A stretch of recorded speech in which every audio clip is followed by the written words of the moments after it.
Hello, my friends. It's Tina again, the Clairvoyant Rabbits. Thank you for joining me for another deck review. Excuse me, my voice just kind of lost it a little bit there. I think it's all this incense. I don't know if you can really see that, but I'm being choked out by incense. I just lit Nag Champa, one of my favorite incenses. Whatever. Anyway, so we have another deck that just was delivered. So, yeah, there we go. It's a surprise what it is. Well, actually, it's in the title probably, so you know what it is. Yeah, Woodland Wardens. Woodland Wardens by Jessica Rue. That's what we have today. Woodland Wardens. 52 card Oracle deck and guidebook by Andrew McMeel Publishing. $19.99 in the U.S., $26.99 in Canada. Yes, so I just opened it, started opening it, and I said, wait a minute, what am I doing? I need to do another deck review. That's what I need to do. So let me just get this started. I won't ramble on too much. We'll just start getting, well, I can ramble while I do this. Of course, it makes the rambling sound really crazy. Oh, that's a crazy sound. Sorry about that. I should have just done it before I came on camera. There we go. Okay, there we go. So let me just read the back of it. Inspired by history, folklore, and mythology, artist Jessica Rue's debut oracle deck transports seekers to another time and place, offering insight rooted in the magic of flora and fauna. All right. So flowers and animals, in other words. Flora and fauna sounds a lot better than what I just said. But yeah, I saw this, a little bit of this online. I checked it out. Somebody had done a deck review. I don't remember who it was now, but I need to do my own deck review because I don't think there's too many of them out there. But so I'm doing one of my own. So let's get started, shall we? It's a good box. It's a really nice box. It's a good construction.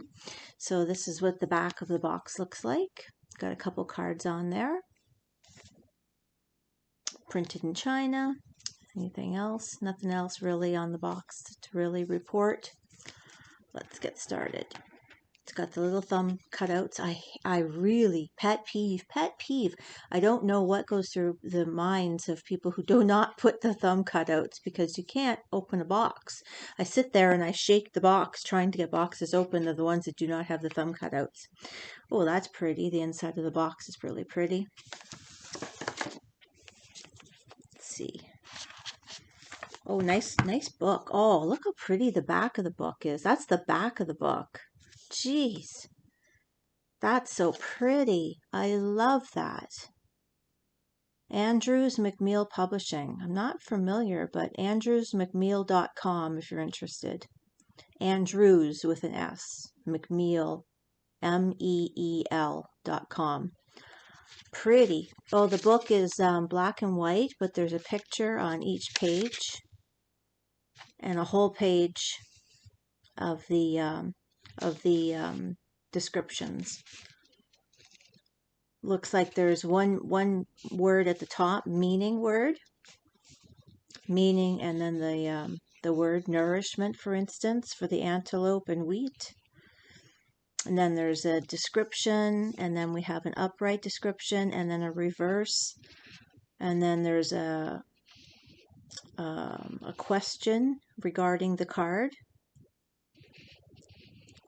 2 questions to give you thought-provoking about the card. Let's see what else we have in here. We've got some spreads.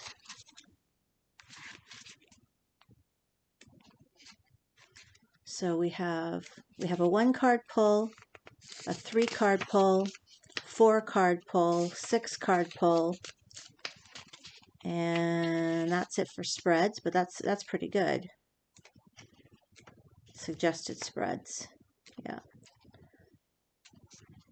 How to use the cards in the guidebook, and introduction. It's a whole table of contents here.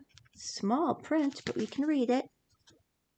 It's all the cards. It's pretty good though because they got it on the 2 pages. Okay, and that's about it. To my studio mates at the Warren, a make space where I made my closest friends. Nice. Okay, so that's the book. Pretty nice, black and white, like I said, but nice.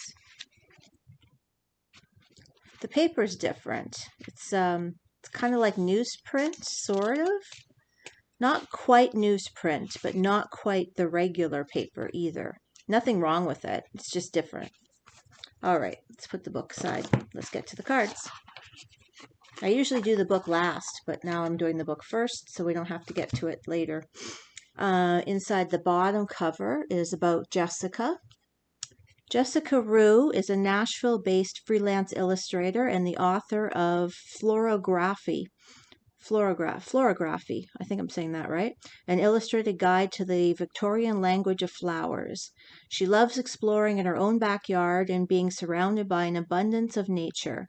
Using subdued colors and rhythmic shapes, she renders flora, fauna, and much more in a richly detailed old world style.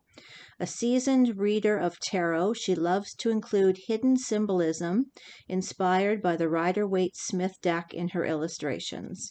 All right, so we have to learn a little bit more about her. Cool. All right, let's get started with the cards. Pretty. I love these so much. From what I've seen so far. Let me just get over here. Okay, so we're starting with, so it starts with 0. So we've got numbers at the top. Let me just check out the cards first. Oh, there's the back of the cards, which is printed on the inside of the box that I showed you earlier. Cards are pretty thick, pretty good. So they flip back up pretty good. Yeah, they're good. They're good cardstock. So we have a 0 at the top. 0, 1. Yeah, so numeric Roman numerals. And then we have the mouse and the buttercup, innocence, written at the bottom. So mouse and buttercup, innocence is the first one.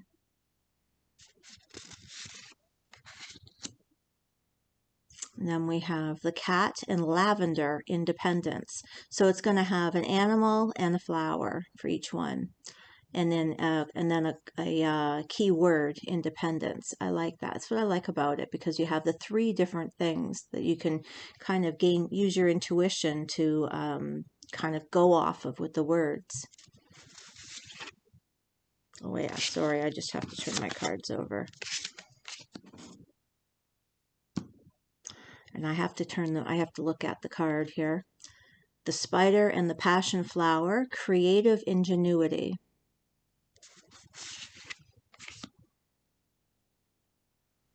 The hare and the oak, new opportunities. Not going to read all of them, but I just wanted to give you an idea. The bear and the cedar, leadership.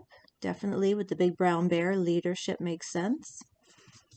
Not that they're not going to make sense, but obviously they're going to make sense. The ewe, I bet the sheep. The sheep and the blackberry, devotion. Nice. All right, I'm going to stop reading them because I keep having to flip them over. Let's just look at the cards.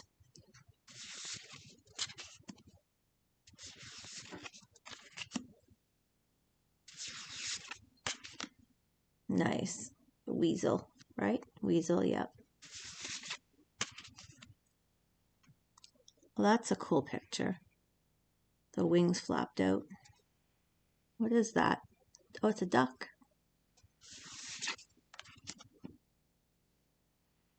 I want to look at every single one of these, but I don't want to keep flipping it over. I'll look at them closer by myself later. I can't wait to work with these. The moth. I can read a little bit backwards. I'm reading them backwards off the screen here, but they're backwards for me.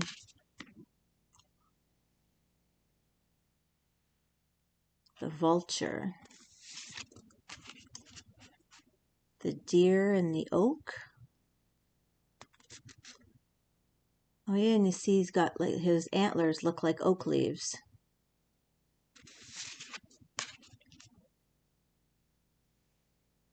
The crow.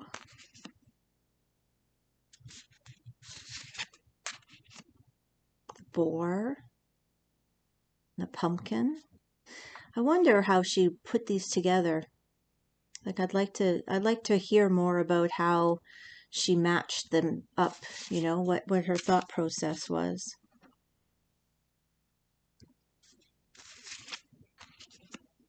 Ooh, the cayman and the poppy. Yeah, I find it pretty interesting how they're matched up together.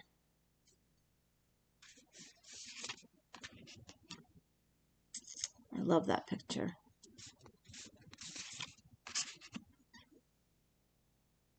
What's that? The hound. Oh, I didn't recognize that as a hound because of the tail, but then I look at the face and I see the hound. The pictures are beautifully drawn. The wolf. The little bee. Oh, this incense is going right in my face.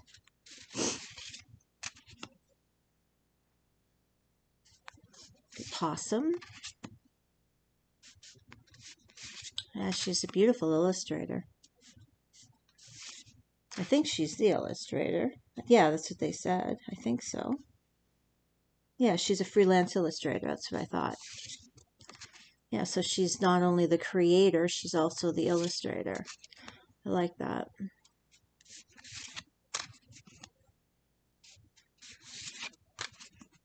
Ladybug for good luck. So there's 52 cards in this deck. Mr. Porcupine. Oh, the cattails.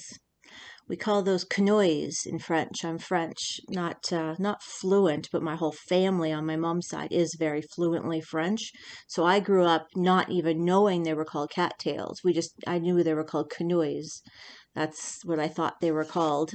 I didn't even know the real name. Well, not the real name. I didn't really know the English name of them until I was in my 20s, I guess.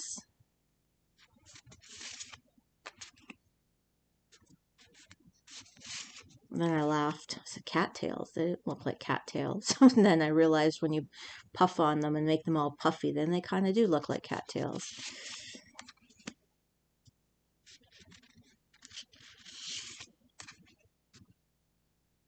The antelope.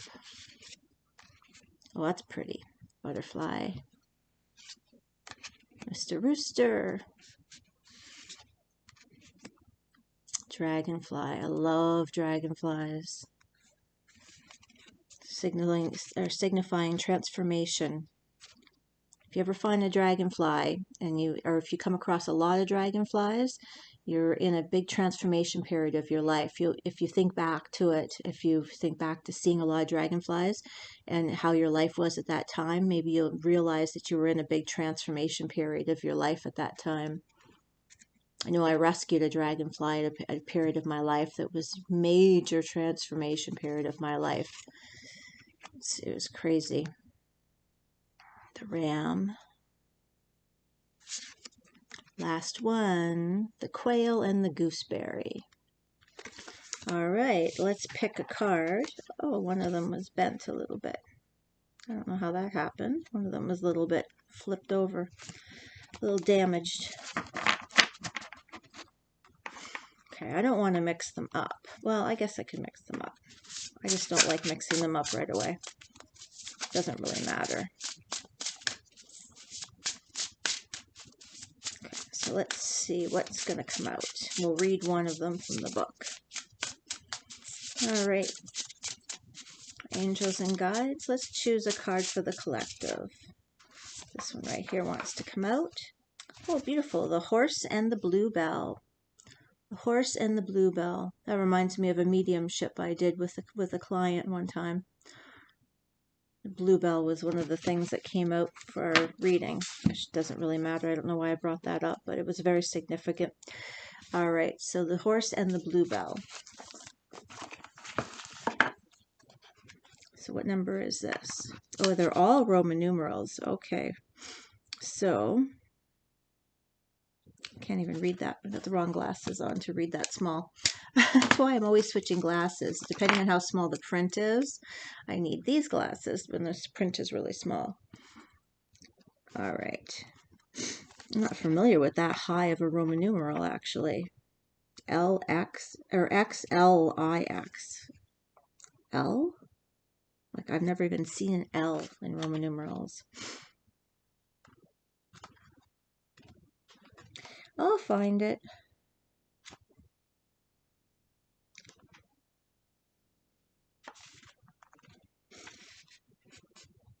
XLI.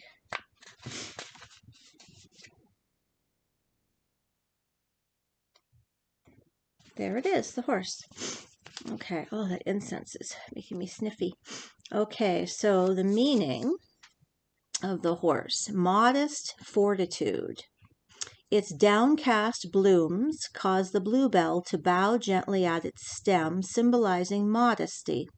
In contrast, the horse is a striking creature, proud and muscular. Able to bear great loads and travel long distances, it is known for its superior strength and stamina. Taken together, the horse and the bluebell remind us that the greatest feats are the result of much humble practice. So that's the beginning. And then upright, because it was upright, I didn't reverse them, mind you. Work quietly and consistently. The time to shine will present itself in the future. For now, focus on your process rather than its reward. I'll read you the reverse, just so you have an idea what the reverse would be. Your yoke has grown heavy. Remember why you began on your journey. If the reason is worthy, continue pushing. Your efforts will make you stronger. And the bottom says, am I too focused on earning praise and not focused enough on the substance of my work?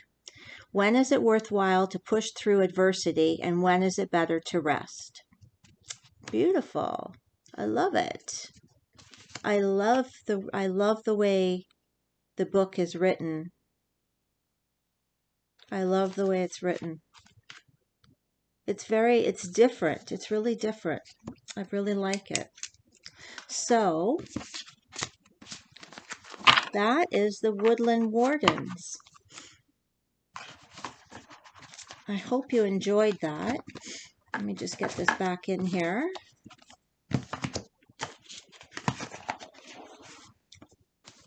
The Woodland Wardens by Jessica Rue. I hope you enjoyed that. And do you have it, or are you planning on getting it? Let me know in the comments below.